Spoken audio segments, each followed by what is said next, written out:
Good morning, members. Welcome to the eighth day of the 68th Legislature Budget Session of Wyoming Legislature, 68th. Chief Clerk, call the roll.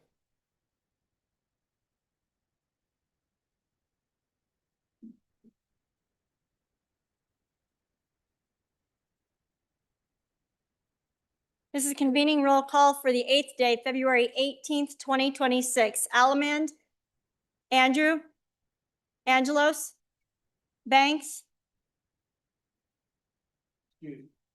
Bear, Brady, Bratton, Brown Gary, Brown Landon, Byron, Campbell Elisa, Campbell Kevin, Chestick, Clouston, Connolly, Davis, Erickson, Filer, Bornstrom, Geringer, Guggenmoss, Haroldson, Harshman, Heiner, Heft, Jarvis, Johnson, Kelly, excused Knapp, Larson Lloyd, Larson JT, Lawley, Lean, Locke, Lucas, McCann, Nicholas, Ottman, Pendergraft, Posey, Provenza, Riggins, Rodriguez Williams, Schmid, Sherwood, Singh, Smith, Storer, Strock, Stivar, Tarver, Thayer, Washut, Wasserberger, Webb, Weber, Worf, Williams, Winter, Wiley, Yin. Mr. Speaker. 60 present, 2 excused. Thank you, Chief Clerk. The prayer of the day will be given by Representative Haroldson. If you'd please rise. Representative Haroldson. Let us pray. Dear Heavenly Father, we come and we thank you for this opportunity to come together and do the people's work.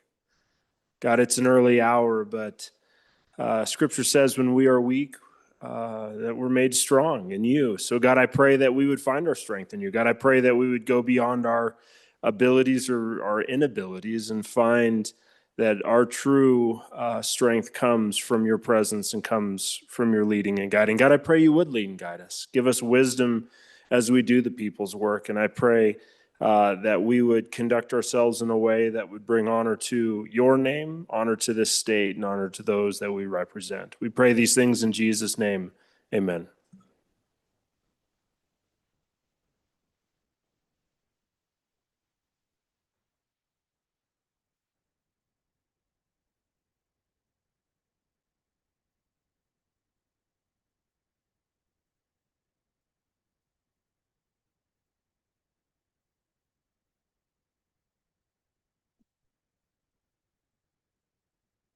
Okay, reading clerk. Journal committee report.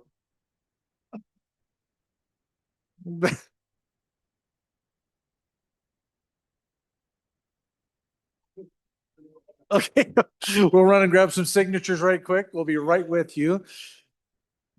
Okay. There we are. There's our journal committee.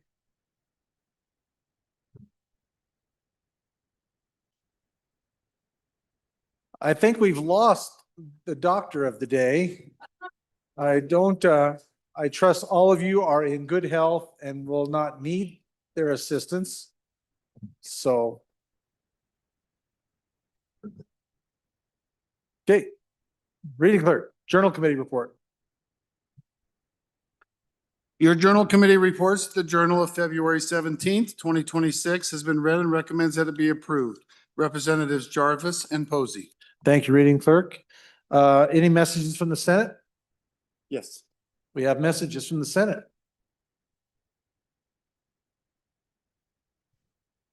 Message number 113. Mr. Speaker, the bill listed below passed the Senate on third reading in an amended form by the vote indicated.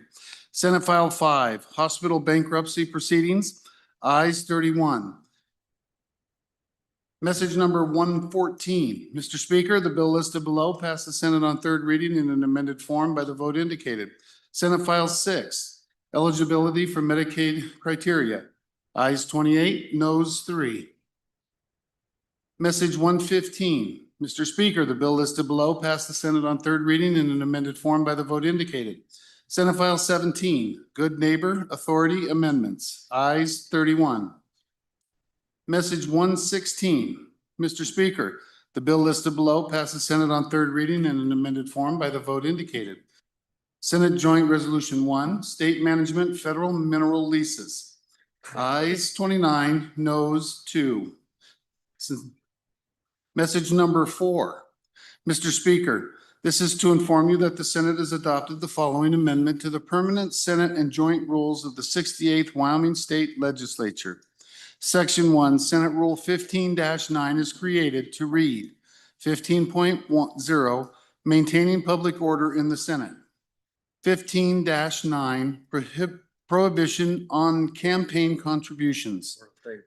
Little a, no person shall knowingly solicit, offer, deliver, or accept by affirmative act a campaign contribution within any area under the control of the President of the Senate pursuant to Senate Rule 2-2F at any time. Little b, no member of the Senate shall knowingly solicit a legislative campaign contribution or accept a legislative campaign contribution by affirmative act on any day during which the Senate is in regular or special session. Little c, this section shall not apply where a campaign contribution is received by a senator under circumstances where the senator took no affirmative act to solicit the contribution, nor to receive the contribution other than the discovery that the contribution was made. Sincerely, Ellen Thompson, Senate Chief Clerk. Thank you, Reading Clerk. Okay, reports from standing committees.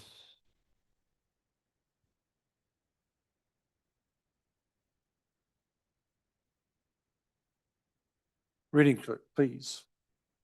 House Bill 11, sponsored by Representative Williams. Eminent domain, landowner bill of rights. An act relating to eminent domain. Mr. Speaker, your committee number 5, Agriculture, State and Public Lands and Water Resources, to whom is referred House Bill 11. Eminent domain, landowner bill of rights. Respectfully report, same back to the House with the recommendation that do pass with the following amendments. Ayes, Representatives Banks, Davis, Fornstrom, Johnson, Ottman, Provenza, Schmid, Strzok, Winter. Representative Winter, Chairman. House Bill 44 is sponsored by Management Council. Reviser's Bill, an act relating to the revision of statutes and other legislative enactments. Mr. Speaker, your committee number 5, Agriculture, State and Public Lands and Water Resources, to whom is referred House Bill 44, Reviser's Bill. Respectfully report, same back to the House with the recommendation that do pass. Ayes, Representatives Banks, Davis, Fornstrom, Johnson, Ottman, Provenza, Schmid, Strzok, Winter. Representative Winter, Chairman. House Bill 68, sponsored by Representative Stivar. Veterans Exemption, an act relating to property taxation. Mr. Speaker, your committee number 3, Revenue, to whom is referred House Bill 68, Veterans Exemption. Respect the report, same back to the House with the recommendation that do pass with the following amendment. Ayes, Representatives Brown, Campbell, Lean, Locke, Lucas, Riggins, Storer, Stivar, Wharf. Representative Locke, Chairman. House Bill 116, sponsored by Water. Destruction of water is not a beneficial use. An act relating to water. Mr. Speaker, your committee number 5, Agriculture, State and Public Lands and Water Resources, to whom is referred House Bill 116. Destruction of water is not beneficial use. Respect the report, same back to the House with the recommendation that it do pass. Ayes, Representatives Banks, Davis, Fornstrom, Johnson, Ottman, Schmid, Strzok, Winter. Noes, Representative Provenza. Representative Winter, Chairman. House Bill 127, sponsored by Representative Nyman. Voter approval for recreation mill levy, an act relating to taxation. Mr. Speaker, your committee number 3, Revenue, to whom is referred House Bill 127. Voter approve for recreation mill levy. Respectfully report, same back to the House with the recommendation that do pass with the following amendments. Ayes, Representatives Brown, Campbell, Lean, Locke, Lucas, Stivar, Wharf. Noes, Representatives Riggins and Storer. Representative Locke, Chairman. House Bill 133, sponsored by Representative Davis. Conservation Districts, Contracting and Supervisors, an act relating to conservation districts. Mr. Speaker, your committee number 5, Agriculture, State and Public Lands and Water Resources, to whom is referred House Bill 133, Conservation Districts, Contracting and Supervisors, respectfully report same back to the House with the recommendation that it do pass with the following amendments. Ayes, Representatives Banks, Davis, Fornstrom, Johnson, Ottman, Provenza, Schmid, Strzok, Winter. Representative Winter, Chairman. House Bill 145, sponsored by Representative Yin, removing triple taxation for residents of EV drivers. An act relating to taxation and revenue. Mr. Speaker, your committee number 8, Transportation, Highways, and Military Affairs, to whom is referred House Bill 145, removing triple taxation for resident EV drivers. Respect the reports, same back to the House with the recommendation that do pass with the following amendments. Ayes, Representatives Brown, Geringer, Larson, McCann, Posey, Tarver, Wiley. Excused, Representative Banks. Absent, Representative Nicholas. Representative Brown, Chairman. House Bill 147, sponsored by Representative Locke. Property tax exemption, effective People's Initiative, an act relating to property taxation.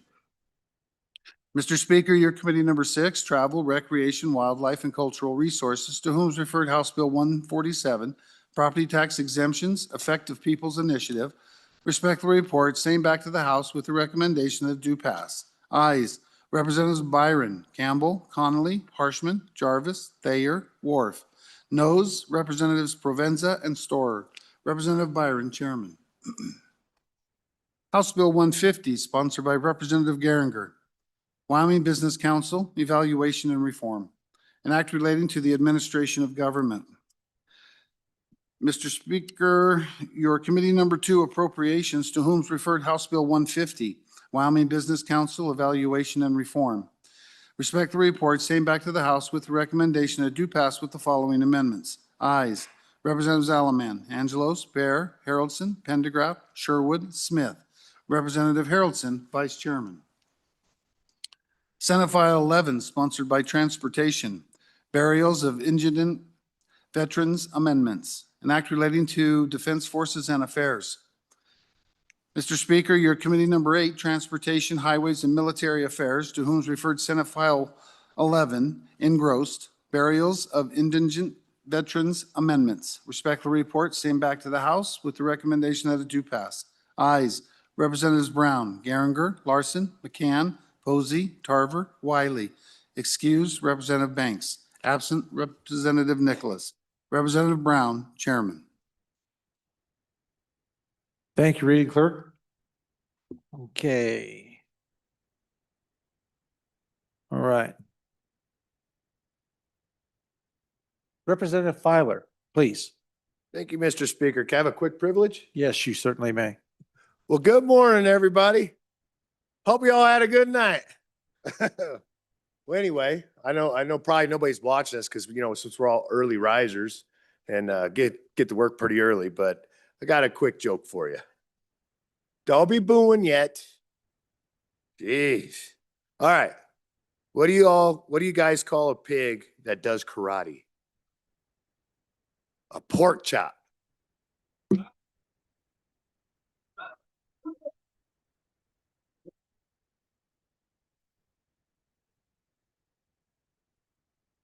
Representative Larson Lloyd, please. Mr. Speaker, privilege of the floor, please. Yes, sir. Please proceed. Members of the House, love all of you. I love this state.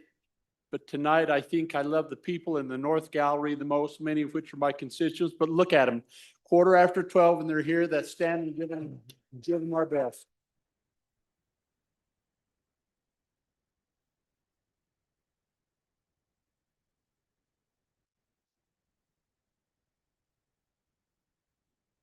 Many of which are my constituents, I might add.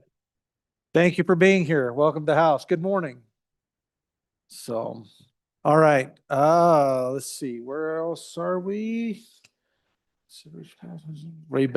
Back on the bill, second reading, ladies and gentlemen.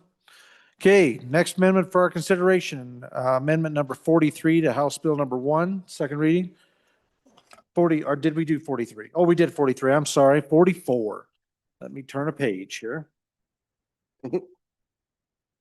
Representative Clouston. Thank you, Mr. Looks Speaker. like he's in the I game. move second reading amendment number 44 to House Bill 1. Ask for your favorable consideration. Ladies and gentlemen, this deals with maternity health reimbursements. It's an issue that won't leave Wyoming or this floor. I want to give you a little bit of a history here. So Wyoming traditionally has reimbursed our physicians at 90% of the floor for Medicare. We've now fallen down below 80%. So this is a department request. So we go back to what we've traditionally funded, the 90%. So that's $2.5 million for the 2 years from federal funds, $2.5 million from state funds. I also want to talk about some of the things that have been brought up about the rural healthcare transformation. Again, this is something I've worked on for 2 years. These funds can be used for training, they can be used for equipment, facility upgrades, and recruitment. But I'm going to read you from the bill. These funds cannot be used to replace or supplement Medicare or Medicaid payments that are already covered. So as we talk about these funds, yes, they can be used for the facilities. We can bring staff there, but they don't count towards reimbursement. So as you study the problem, this is kind of one of the answers we're looking for. We can use those funds to help buy equipment and train staff, which we haven't had the funds for, but we still have to find some way to pay these people once they're trained and working there. I want to remind everybody that, since 2024, Riverton, Wheatland, Kimmer, Evanston, and Rawlins have all lost their labor and delivery units. This is a growing trend that we need to address. The governor's had a task force on this, so something we've looked at, we've not solved. I'm hoping that bringing us back to the 90% reimbursement rate and the rural healthcare transformation funds will be an answer that'll help us. I'd look at taking care of these mothers as pro-family, pro-life, pro-rural communities. So ask your favor. Let's try to address this problem in a combination of ways. Thank you. Thank you, Representative Clouston. And members want to speak on the amendment. Representative Bear, first time. Mr. Speaker, first for a second, please. First for a second. Representative Bear, any others on the amendment? Representative Thayer, first time. Thank you, Mr. Speaker. I'm on and for this amendment. Again, we're on that list, and I would not do my district worthy if I didn't say for this amendment. Thank you, Representative. Any other members for their first time on the amendment? Amendment number 44. Representative Lawley. Okay, she's on downwind. She'll be turning base, right base, then she'll be on final. There she is. She's on the runway, final. There she is. Okay, Representative Lawley, you've landed. Thank you. Yeah, I have a long way to go either way I go. It'll be left downwind or right downwind, whichever way you want to go. So All go right. ahead.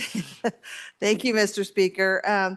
On and for this amendment. Again, I voted for against the amendment where I felt like the rural health care proposal is going to cover that, because that does matter to me, that there are some things that are provided in there that money to address some of these things, but this isn't one of them. And again, living in a community that is really struggling right now in this area of having doctors who can deliver babies, and hospitals try to bring in hospitalists that'll come, but it's a losing battle in many ways. So this would really benefit that issue in my community. So I do support this amendment.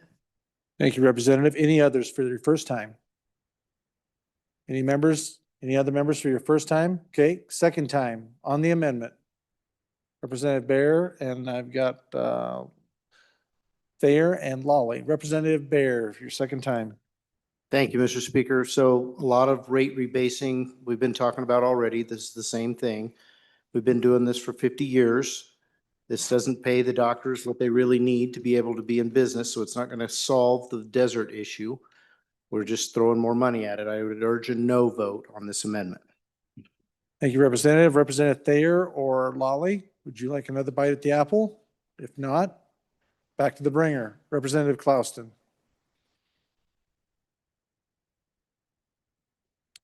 Thank you, Mr. Speaker, and thank you, body. Again, just trying to solve a problem here in Wyoming. I think it's a very important issue that we're all dealing with.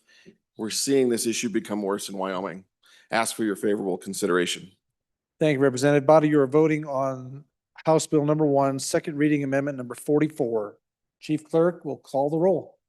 Allemand, Andrew, Angelos, Banks, excused, Bear, Brady, Bratton, Brown Gary, Brown Landon, Byron, Campbell Elisa, Campbell Kevin, Chestick, Clouston, Connolly, Davis, Erickson, Filer, Fornstrom, Geringer, Guggenmoss, Haroldson, Harshman, Heiner,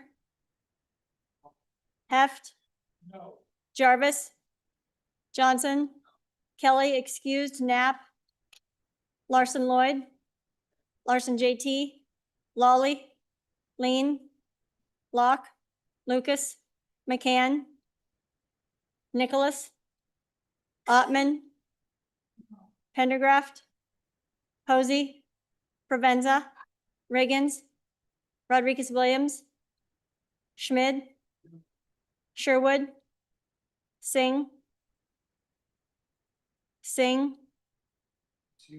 Smith, Storer, Strock, Stivar, Tarver, Thayer, Washut, Wasserberger, Webb, Weber, Wharf, Williams, Winter, Wiley, Yin. Mr. Speaker, are there any changes? Are there any changes? Strock? Closing vote. Vote closed. 26 aye, 33 no, 3 excused. By your vote, you have decided not to accept House Bill number 1, second reading amendment number 44. Next amendment for our consideration, amendment number 45. Representative Provenza, please. Thank you, Mr. Speaker. I move second reading amendment number 45 for your favorable consideration to House Bill 1. Folks, I've been bringing in a lot of love letters today. And actually yesterday, I brought love letters yesterday. Today, I am bringing you an insurance policy. So what this amendment does, we've been hearing that these things are taken care of, and specifically for this, it's for the maternity health deserts, and we're being told that the rural transformation program is going to take care of that. That's awesome. In the event that it doesn't, this amendment would make sure that we fund those things, because we all know that they're important. That's why we support the rural transformation program. Awesome. What this amendment does, again, is replaces that funding. If for some reason the sky falls, the federal government doesn't uphold its end of the bargain, whatever, we fund it so that we're taking care of our business and not putting all of our eggs in that basket. If that passes, then this amendment doesn't do anything to the budget and we're taken care of. So I would think that committee number 2 is going to love it. I can't wait to hear from the chairman. Thank you.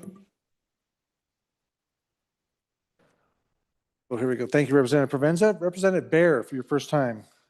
Well, Mr. Speaker, I hate getting Dear John letters.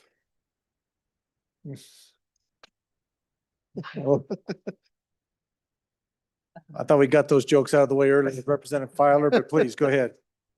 I will ask the body to remember just the previous amendment that we debated.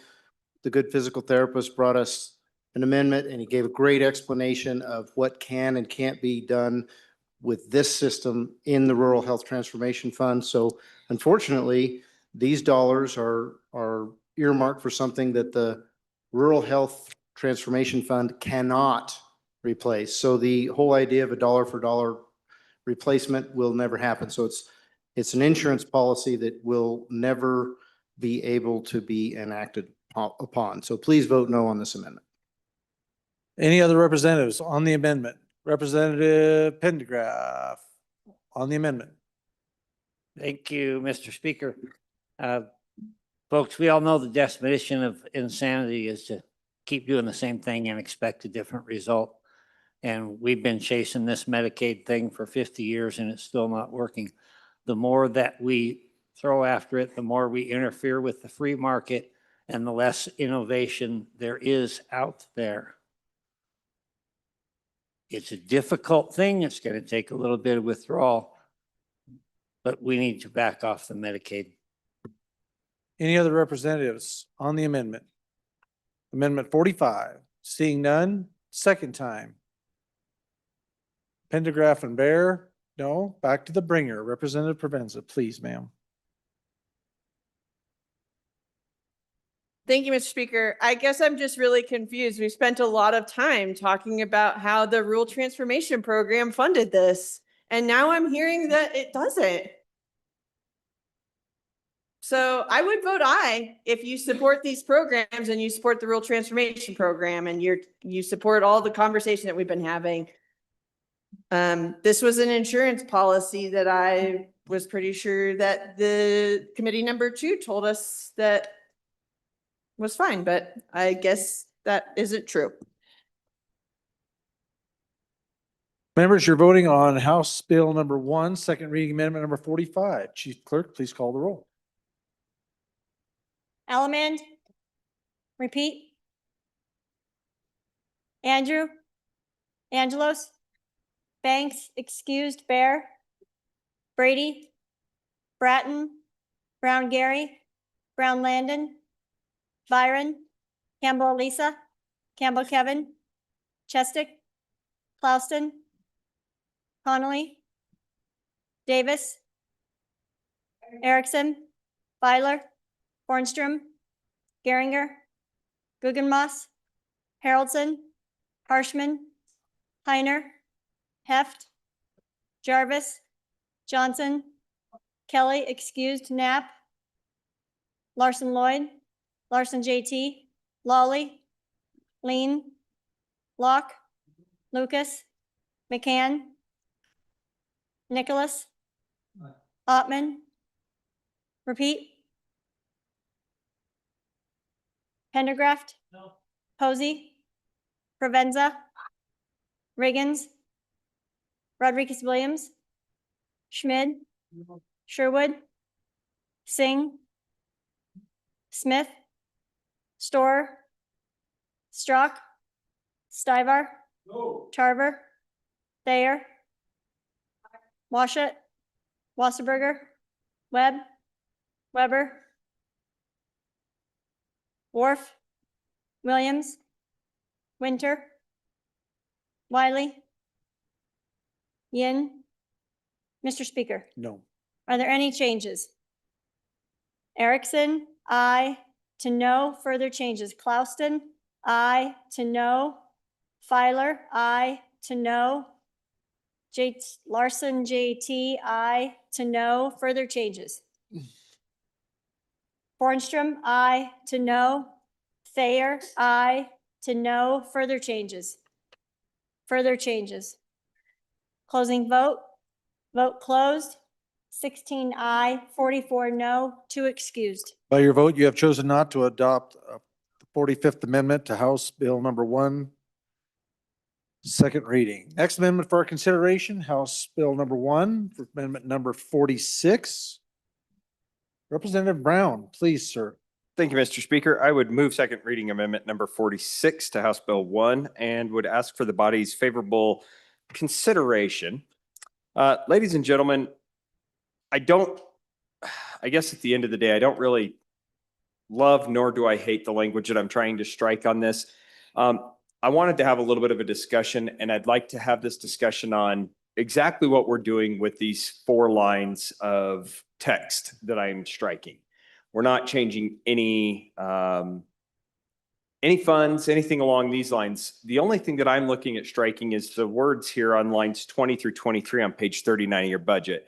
And it's just that it's the intent of the legislature that the waitlist services are reduced by at least 50% during the fiscal year of 2027.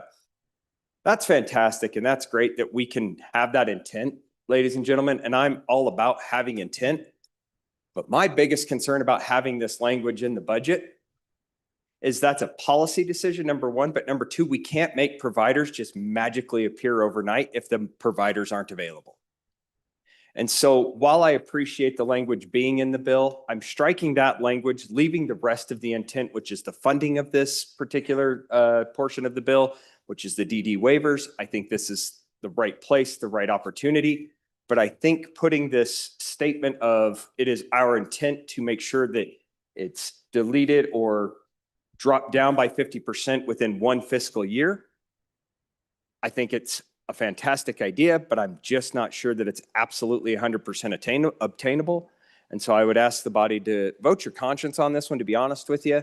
If it makes you feel better tonight, tomorrow, today, when you go home and to sleep, fantastic. If you don't, I'm okay with that too. Thank you, Representative. Representative Filer for your first time. Thank you. Thank you, Mr. Speaker. I don't know if I'm on in favor or against this. I do like the idea of having it written in there that it is our intent to at least reduce that waiting list by 50%. And so in a way, I want to keep it in there.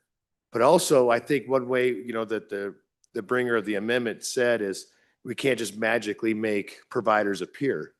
Well, I think if we look at our reimbursement rates and we actually start checking those reimbursement rates to make sure that they can actually be able to pay staff in order to do this, we would probably see a little bit more of a way of getting these people off of those waiting lists. So, so I don't know if I'm in favor of just taking it out just because providers can't provide it just yet.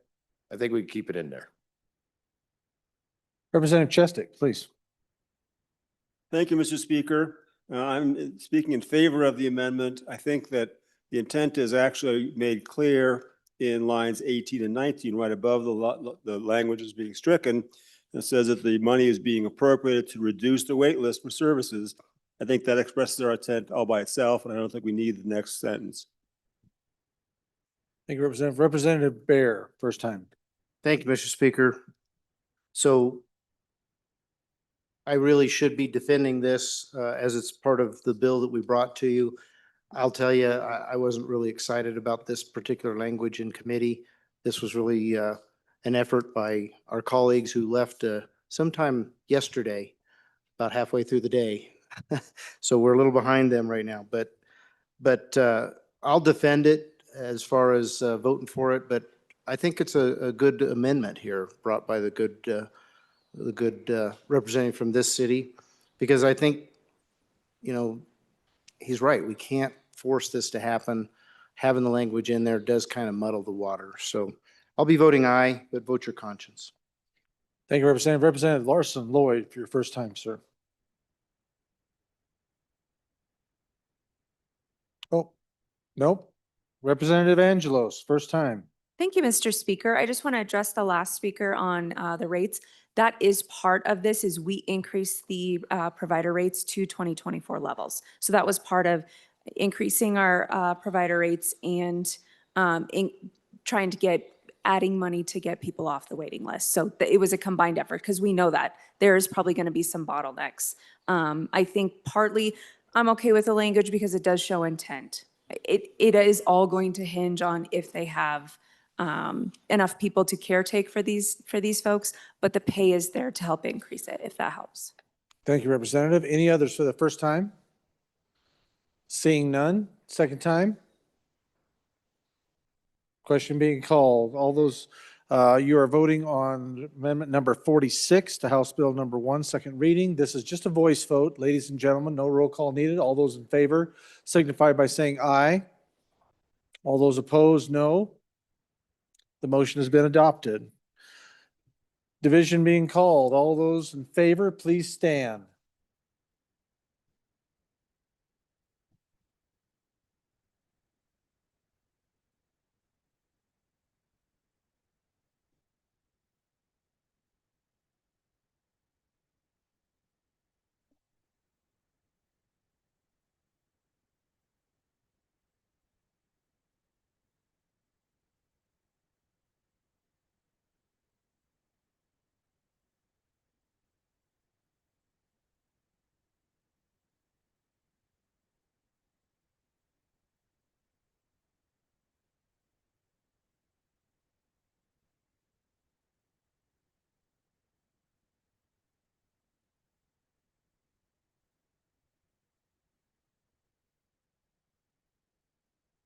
Okay.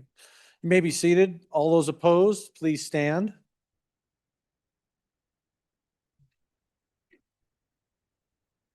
Please stand still.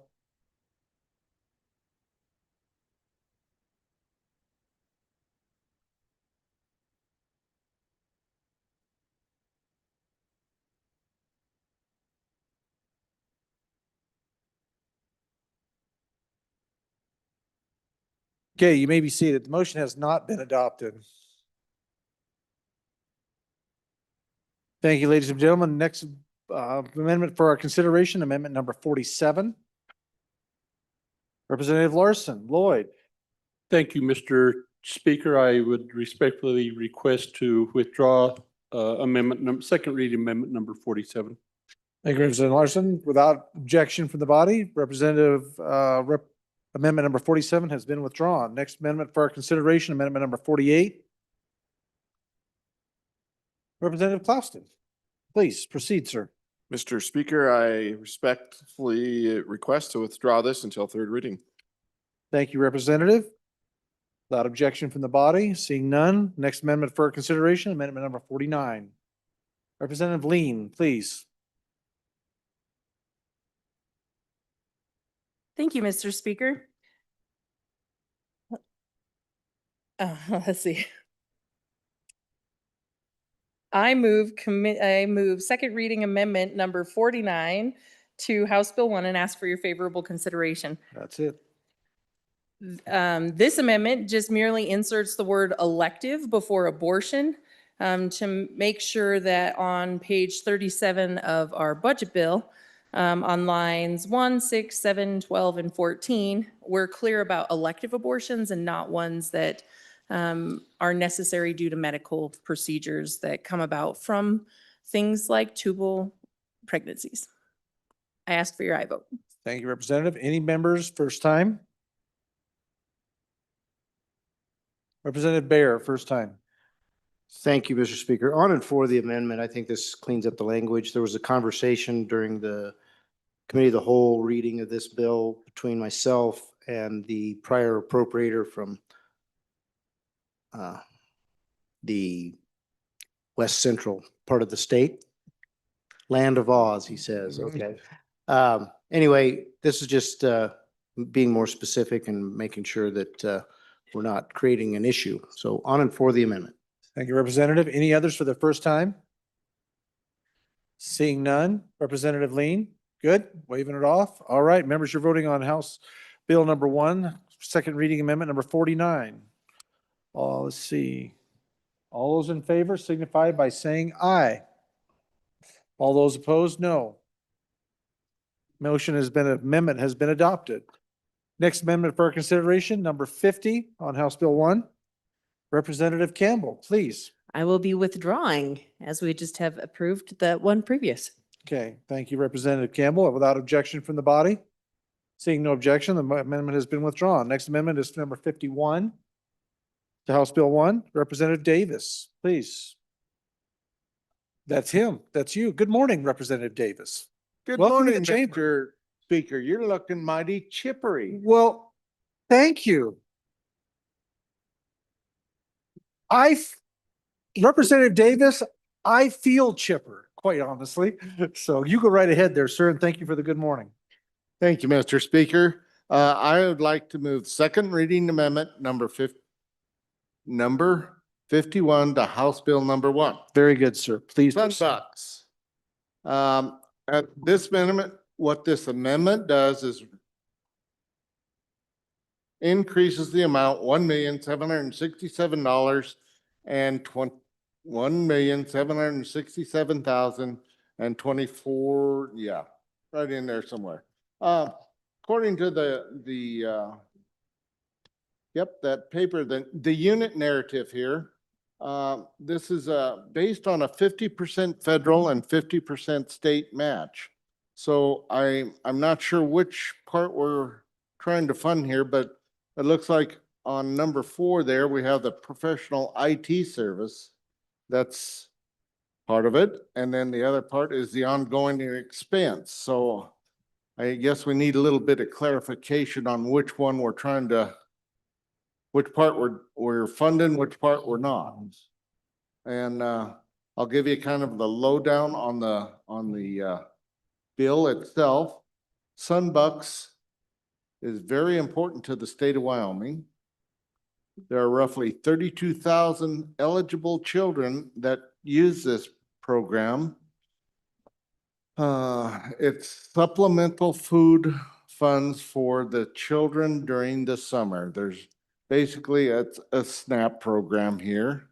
And the Sunbucks are based on the income, and the families must qualify to receive these funds. It's designed for children 18 years and younger. It helps break that food barrier in the summer when we have no school facilities available and things like that. The Sunbucks, what I really like about this, we have urban areas and we have rural areas, and most of Wyoming is rural last time I checked. But this program really works very well in the rural areas where a lot of things that aren't available to those children. Once again, 32,000 kids are eligible, costs about $120 a summer, helps with their academic, success and things like that. The summer food programs are at select sites, which mean they cannot be reached at every corner of the state. And once again, the Sun Food Bucks would benefit both rural and urban families and help close the gaps in this current summer food security efforts. The interesting thing about this IT part of this, it's utilized to help. The database is utilized here to help with many other programs here. We've got, oh my God, they were with the YCAPS was built in the 1990s. And anyway, and this SNAP program helps deliver other agency needs. And there's a whole list of them here. But anyway, with that, I would ask for a aye vote. And if anybody could explain which half of this bill we're funding, would be gratefully helpful here. Thank you. Representative Chestick, please. First time. Thank you, Mr. Speaker. And to address the question posed by the bringer, it's actually funding both. So the administration of Sunbucks is done by the state, but is funded 50% by state funds and 50% by federal funds. So that's why we have both general fund increase and federal fund increase in the same amount. That's the 50-50 split for the administration of the program. So we're actually funding both. We have to appropriate the federal funding, so it passes through us. The federal government gives us the money we appropriate and to spend on the administration of this program. The program is a new program, but it has a gigantic payoff in terms of the administration of this program is run by the department that takes care of families, but all of the benefits are paid 100% by the federal government. So what we do as the administrator, we identify the families that are eligible for these benefits, and we certify those to the federal government. They then load up these electronic cards, the EBT cards, the Sunbuck cards, basically, and then those funds work just like a SNAP benefit would. Those cards can be used to purchase certain kinds of foods, but not others, and it's the same criteria basically as the SNAP benefit program. This program is in addition to the school lunch programs that the school districts operate. Number one, this operates in the summertime, and there are some areas that have summer food programs in the summer, but only in certain locations, and they are site specific. The families must go to those sites to obtain those benefits, and not all areas of the state are covered by that. Sunbucks is not site specific. It is a electronic benefit card that every family gets, depending on the number of eligible children in that family, and they can go to any store that accepts SNAP benefits and receive the benefits and pay for the food using the ordinary SNAP benefit. I think we need both programs. I think the school lunch program is helpful, but the SNAP benefits are additional help. Food insecurity in Wyoming is getting worse. These benefits are per each child, $120 for the summer for each child. Feeding a teenager 120 with $120 is not enough. It's a help. It helps with the problem, doesn't solve the problem, but if we don't do this, the problem stays bad, and we can provide some help for these families by providing these benefits. So I would encourage an aye vote. Thank you, Representative. Any other members first time? Representative Rodriguez Williams, first time. Thank you, Mr. Speaker. First for a second. First for a second. Thank you, Representative. Representative Harrelson. Thank you very much, Mr. Chairman. So this is a conversation we had in depth in committee, and a couple of things I want to talk about. Number one, there are some other mechanisms in play for summer feeding programs. Now, you need to understand there are gaps in that. I won't say there aren't gaps in that. But I want to talk about, there was a gal in our community, a grandma in our community, who said, you know what? I'm realizing there's hungry kids, and this is Wyoming, you guys. There shouldn't be hungry kids in Wyoming. We should take care of that.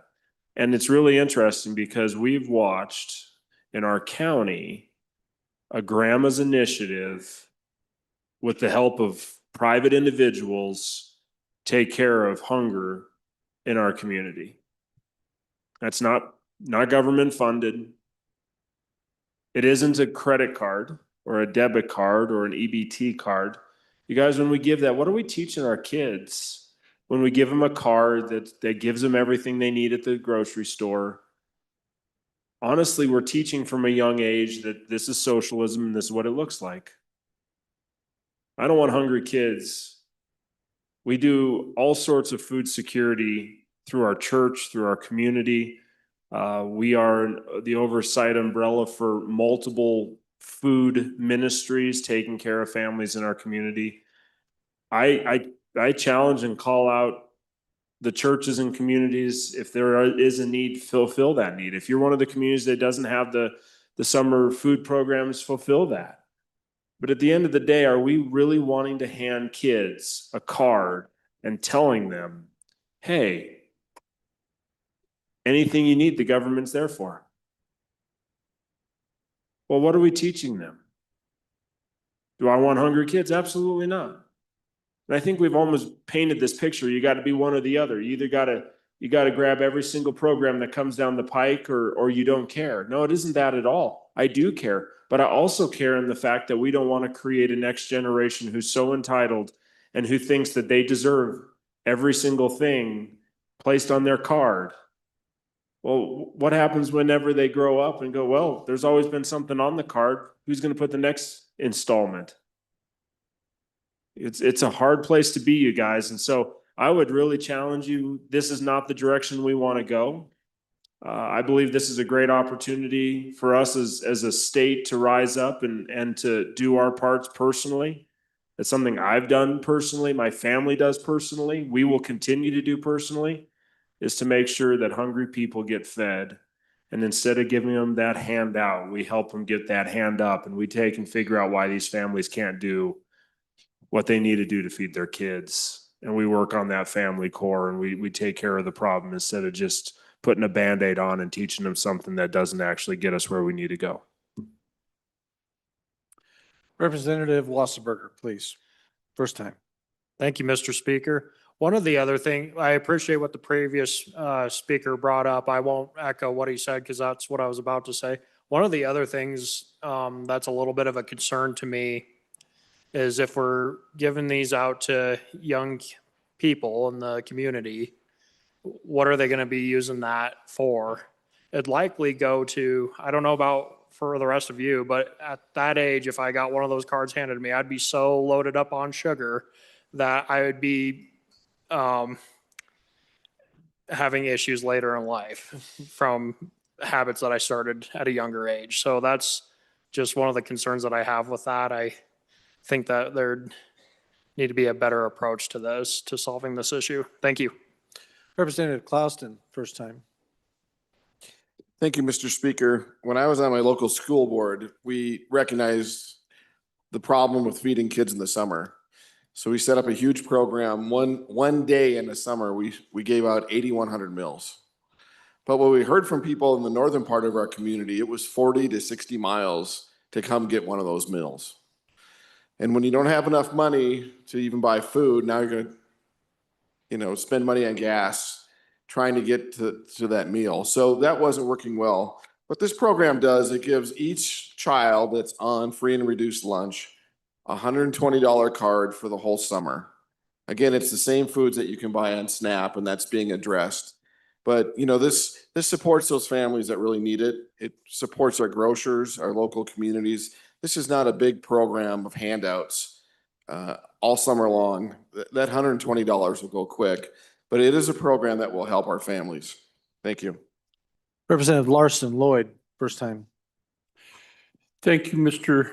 Speaker. I think how we approach feeding these children is a challenge for all of us. And one idea may appear to be superior to me, and you may feel differently about that. But I think at the end of the day, collectively, it does involve schools, and in which is just foreign to me from when I was a child, and you didn't have breakfast and supper and all of those different meals at school. But we're in a different time where we found out that some kids don't have those opportunities. Churches have always stepped in, have always done that, and I think that, and I know that they'll continue to do so. Other community organizations do that, but I think it's an all-in approach. Do we worry that we'll create some habits that'll carry over into adult when they're adults, perhaps? But I'm willing to take that risk, I guess, with Sunbucks to make sure that the kid's fed, and hopefully he'll gain the ability and capacity to not have to rely on any type of government subsidy as he grows older. That's what we all hope for. But I would just share with you that when this Sunbucks conversation come up 2-3 years ago for the first time, I worried about the card. And as I sat down with the administrators of the agency, they says what they've learned through the SNAP program is that if you really want to get food into the hands on the tables of people that are food insecure, those cards have proven to work the best. I think they have the evidence to prove that and support that. The individual that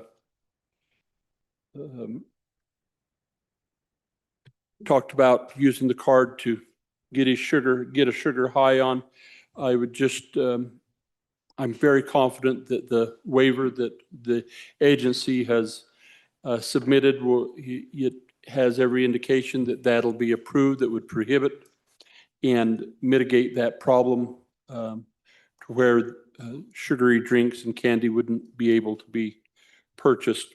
I think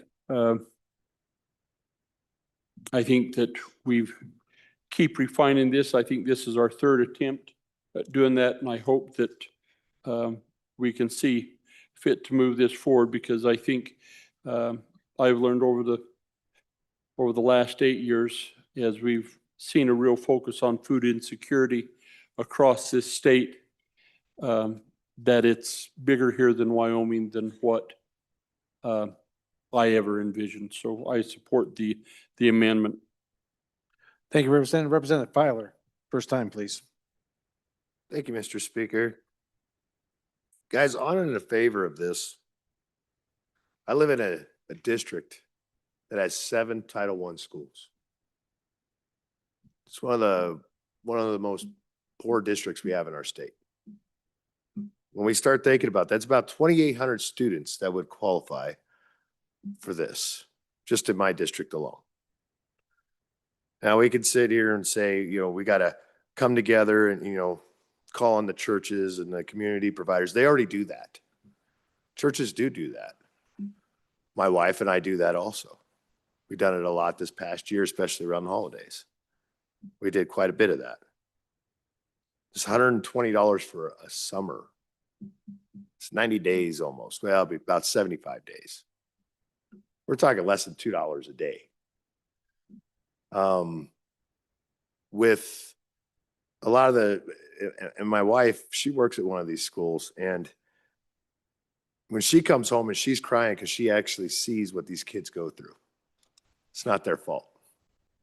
Some of the stuff that they have to go through, whether maybe it's not having a coat that day or matching shoes or anything like that, makes you wonder.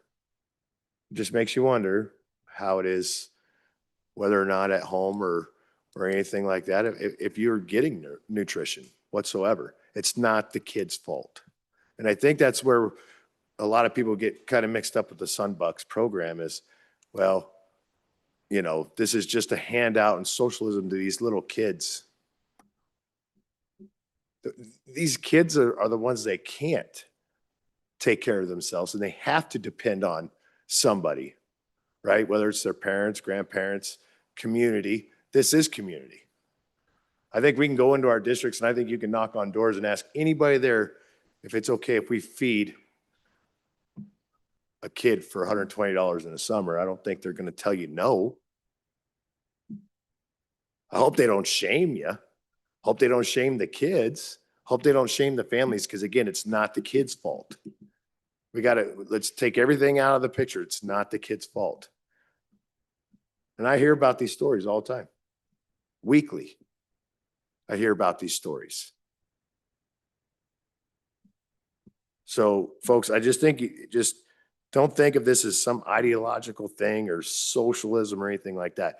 This is a community, which our government is part of the community, right? Helping those who have no choice and how their lives are right at this moment. That's all I need you to think about. Thanks, Mr. Speaker. Representative Posey, please, sir. First time. Thank you, Mr. Speaker. I'd like to stand in support of this amendment. Part of my district falls within that reservation in the middle of this great state. And many younger people are being raised by grandparents. And to no fault of their own, it's not a socialistic system. I was raised with 13 of us in our family, and was raised on commodities, as they called it back then.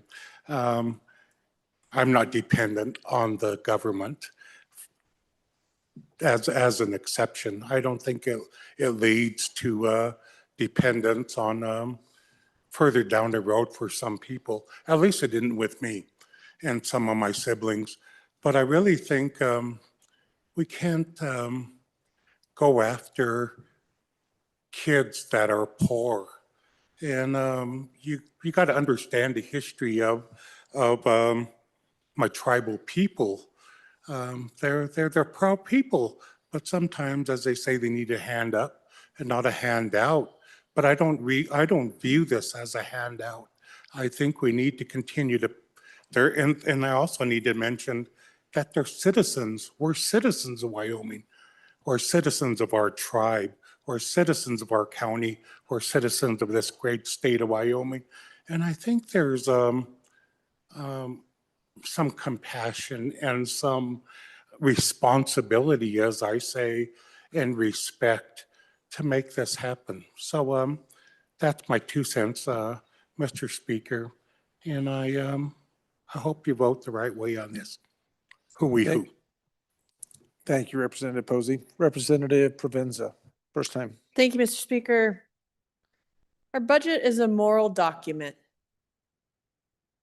And I'm struggling with why we open with prayer, but then punish kids for circumstances of their parents. I was hungry and you gave me nothing to eat.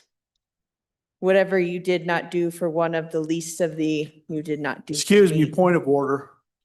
We're not punishing Representative- children.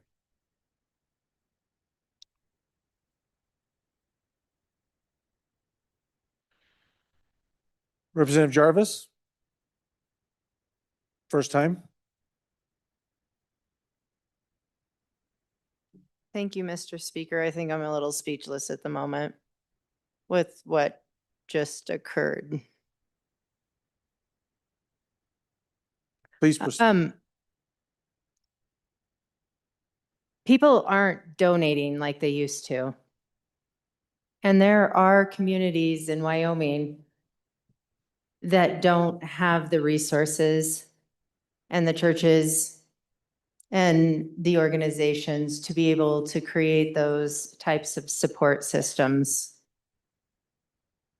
And to my knowledge, I think you have to be 14 to work in our state unless it's for family members.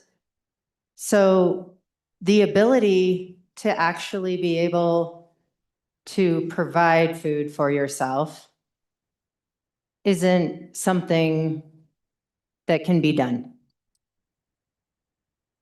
So I'm not sure that I agree at all that this is a handout.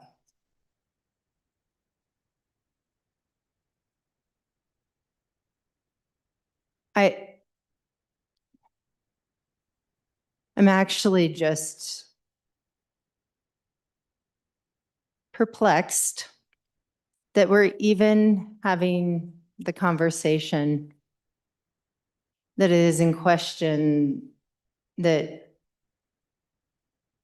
we aren't willing to do things to help children eat. Because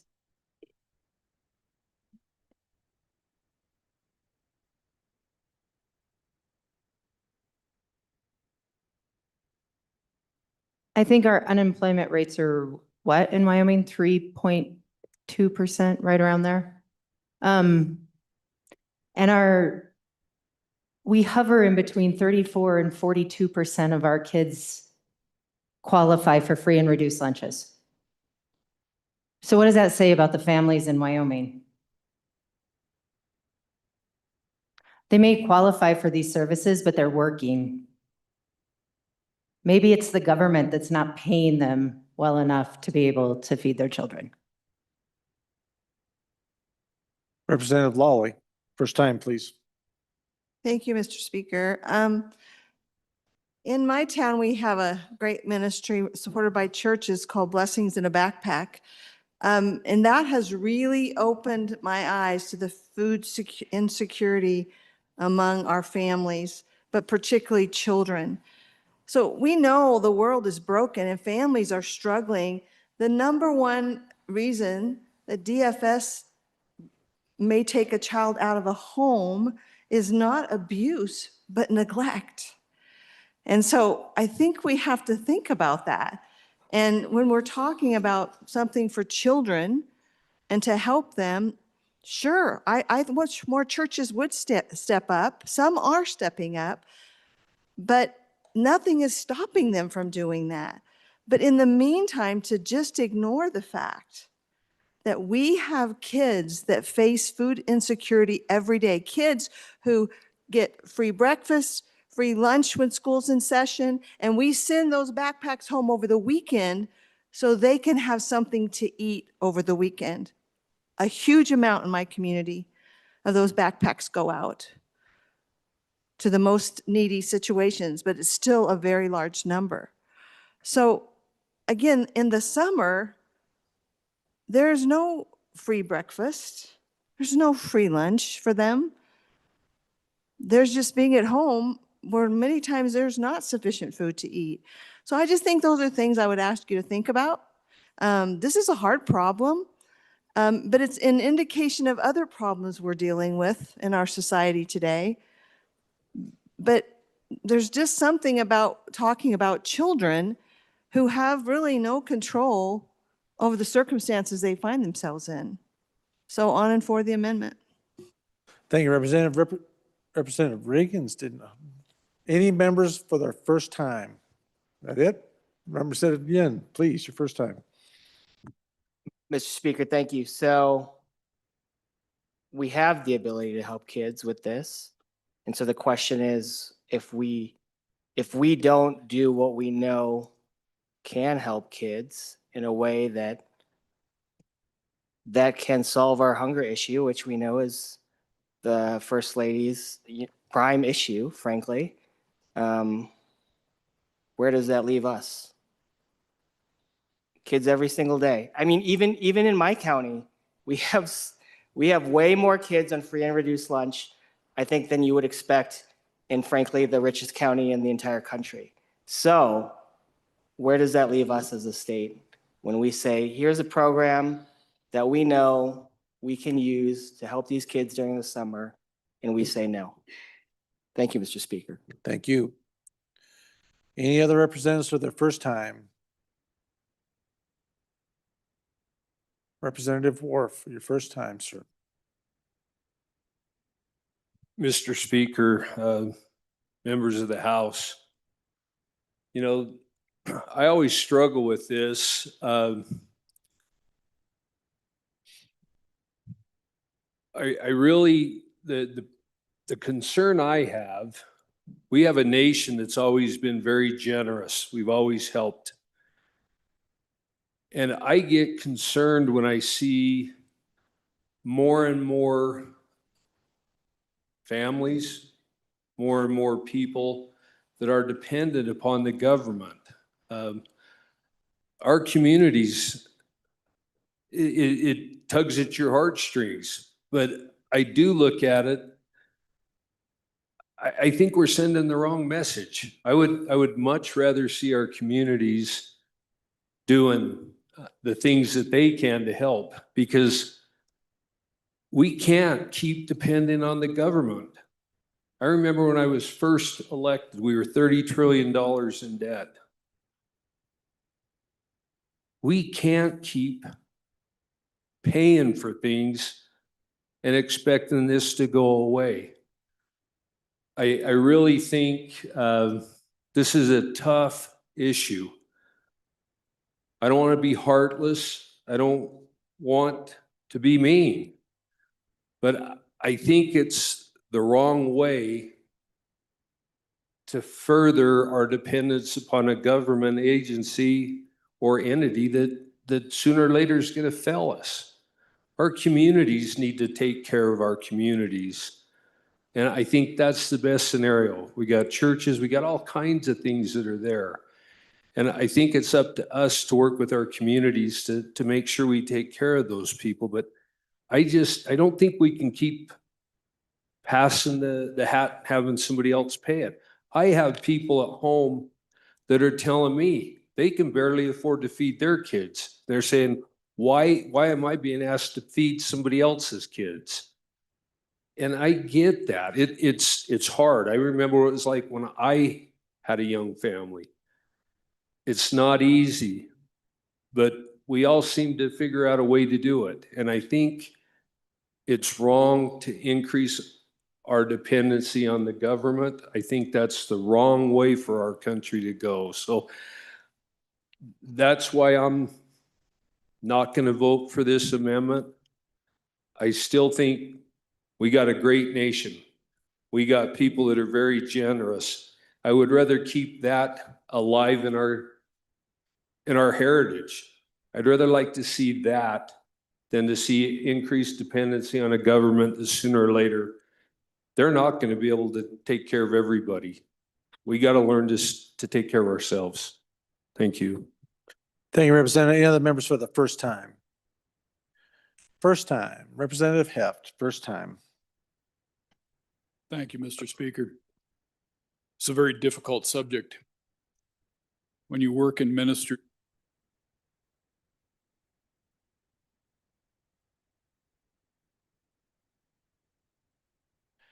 forgive me. When you work in ministry, you help people with a wide variety of issues and problems. Weekly, we counsel with people on how to make ends meet. I'm not saying this is an easy decision, but I agree, I believe that every government program is a failure of our churches and our communities. We need to step up to the plate when we get home and get things going. I live in an amazing community who makes ends meet for lots and lots of people. I can't count all the different organizations that are helping, and yet it doesn't seem to be quite enough. Individually, we can do more. I don't believe it's the role of government to make everyone whole.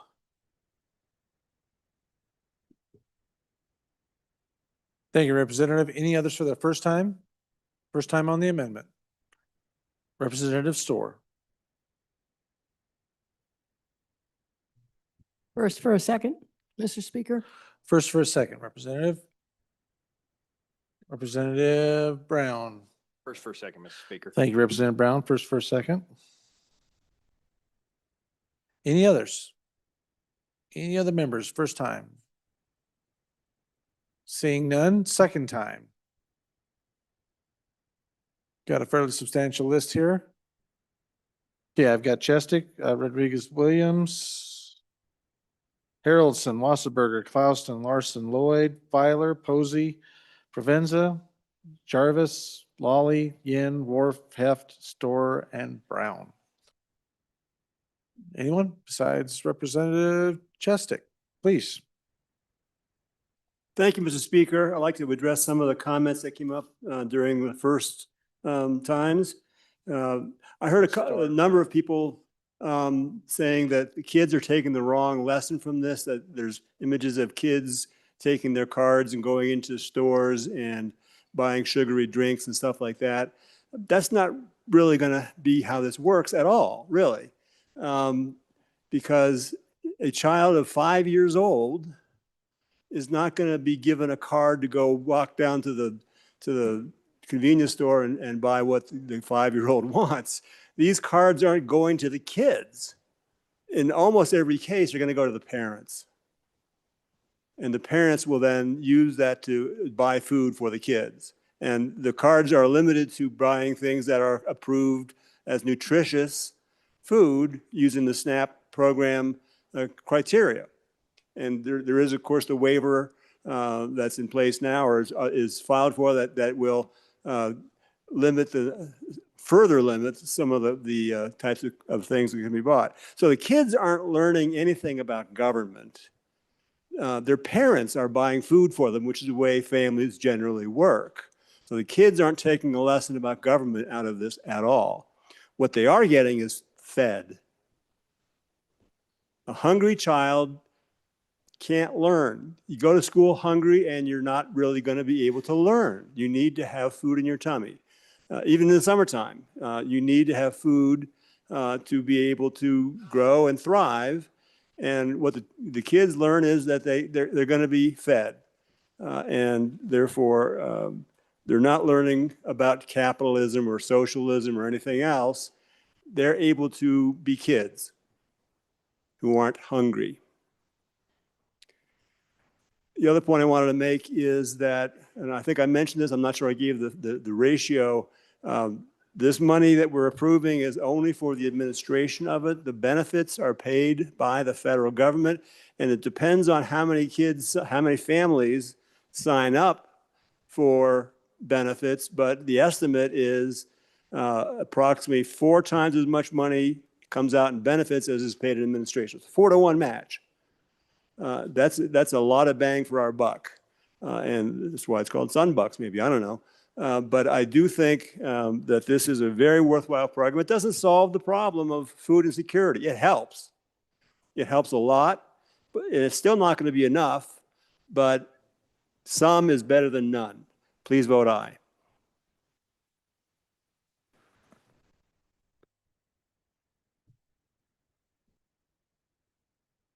Okay, thank you, Representative. Representative Jarvis for a second time. Thank you, Mr. Speaker. I just want to be really clear. So for breakfast and lunches, school districts feed kids all year long during the school year. And then during summers, that shifts. Now some unseen costs where parents weren't having to pick up those breakfasts and those lunch costs because the schools were taking care of them. The government was taking care of them. They now have those additional costs, and that helps offset that for families who are living on budgets. Thank you, Representative. Representative Lawley for your second time. Thank you, Mr. Speaker. One of the things that we haven't talked about in this discussion that I just think is worth noting, there are many systemic issues at play here in the breakdown of the family. And I agree, the government can't be the answer to all of them, but we continue to refuse to address mental health and drug addiction, which are two important systemic issues that are affecting the lives of these children. So to act like we're mere bystanders here, and it's a debate really over limited government or the federal deficit, which we can do nothing about. I just feel like that we need to understand the situation. That's just me, and you may feel like you do understand it. But we have not dealt with these things, and they're not going to go away. And I would love to see us deal with some of those issues so we can help these families get better paying jobs, learn to love and support their kids. And that's just not where we are. And I guess what I would challenge you with is, in the meantime, what are these kids supposed to do? Like, what are they supposed to do? We've all talked about what we're going to do and how it supports our political leanings, but nobody's told me what these kids are supposed to do. On and for. Thank you, Representative. Any other members for their second time? Representative Rodriguez Williams for your second time, ma'am. Thank you, Mr. Speaker. So let's talk about this program, on and opposed. Before leaving office, the Department of Agriculture, under the Sleepy Joe administration, began integrating the summer EBT programs into the school lunch program, the free one. It was mentioned earlier that there's been 3 attempts to pass this. Let's make it a 4th. Wyoming should prioritize its resources towards those who are truly in need, not advance the Sleepy Joe administration's big government agenda. Representative Williams. Yes. From the chair. Not reference to the former president, please. Okay. Mr. Speaker, let's reject expansion of welfare dependency. This adds another layer of federal handouts with EBT cars, on and against. Thank you, Representative. Any other representatives for their second time? Second time. Seeing none, back to the bringer. Representative Davis. Thank you, Mr. Speaker.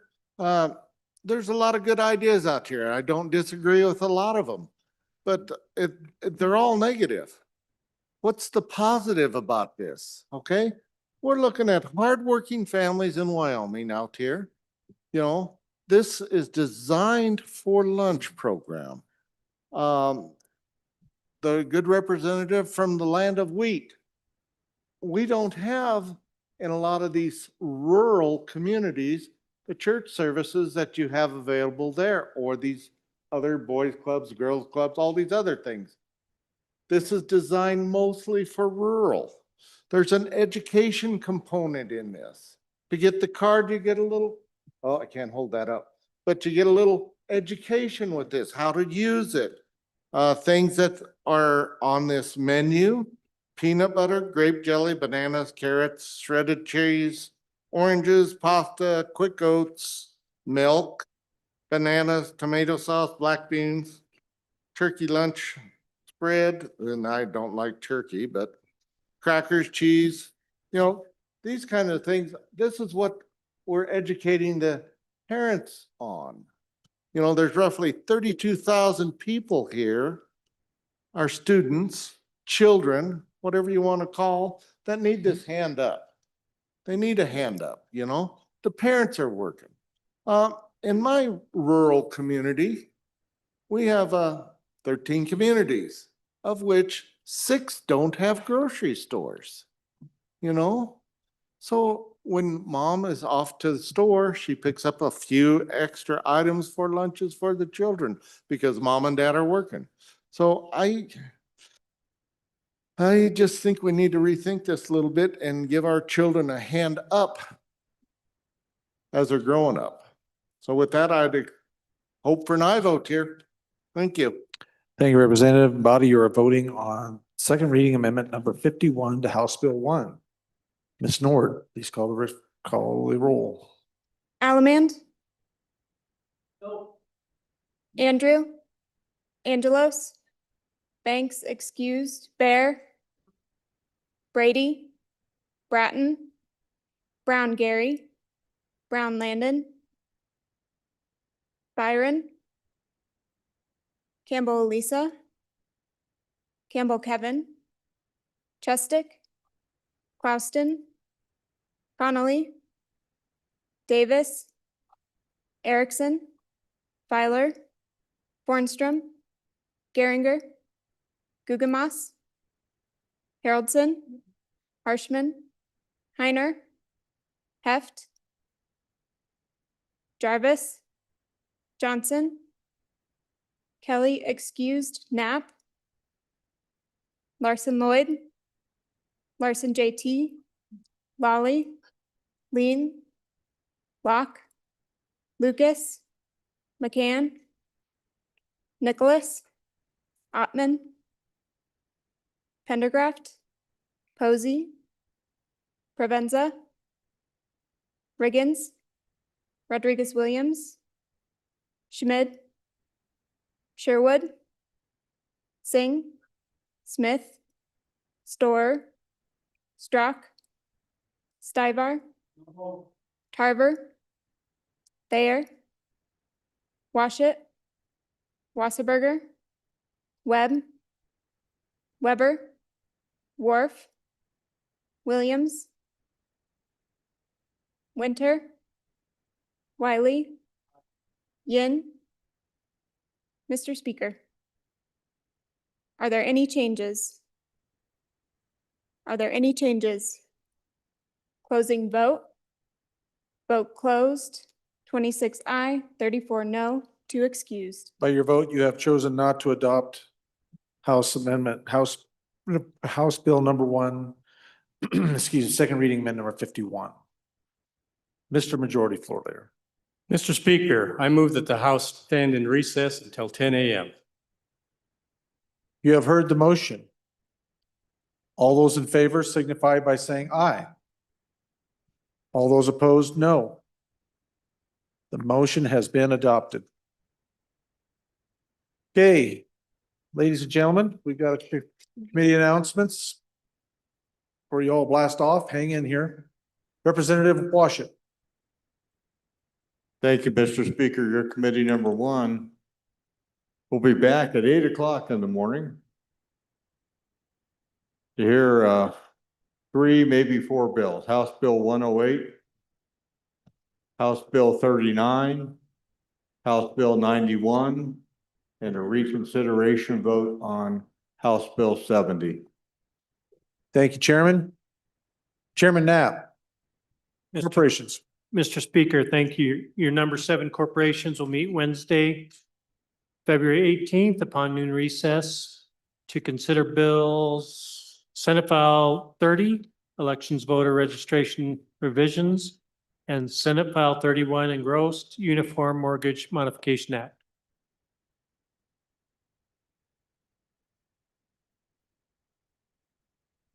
Okay. Get it going. Representative Pendergraft. Thank you, Mr. Speaker. Your committee number 2 appropriations will meet tomorrow, Wednesday, February 18, upon noon recess. We'll consider House Bill 120, Energy Product Reclassification and Sovereignty Act, and any referrals assigned. Thank you, Representative. Actually, that's today, Representative Pendergraft. So any other committee announcements? Today, Wednesday. Representative Rodriguez Williams, number 10, Labor. Thank you, Mr. Speaker. Your committee number 10 will meet at 8 a.m. this morning to hear 2 bills, House Bill 129 and House Bill 143. Thank you, Representative. Any other committee announcements? Seeing none? Okay. Is that it? Chief Clerk, that clears the deck. Representative, you've heard the what's that? Yeah, just gonna recess. Yeah, we're just recessing. So reminding you, all the bills need to become of the end of the bills coming out of the committee is Thursday. It's the last day the bill can leave committee and be able to make it to committee of the whole. So ladies and gentlemen, see you back here at 10 o'clock.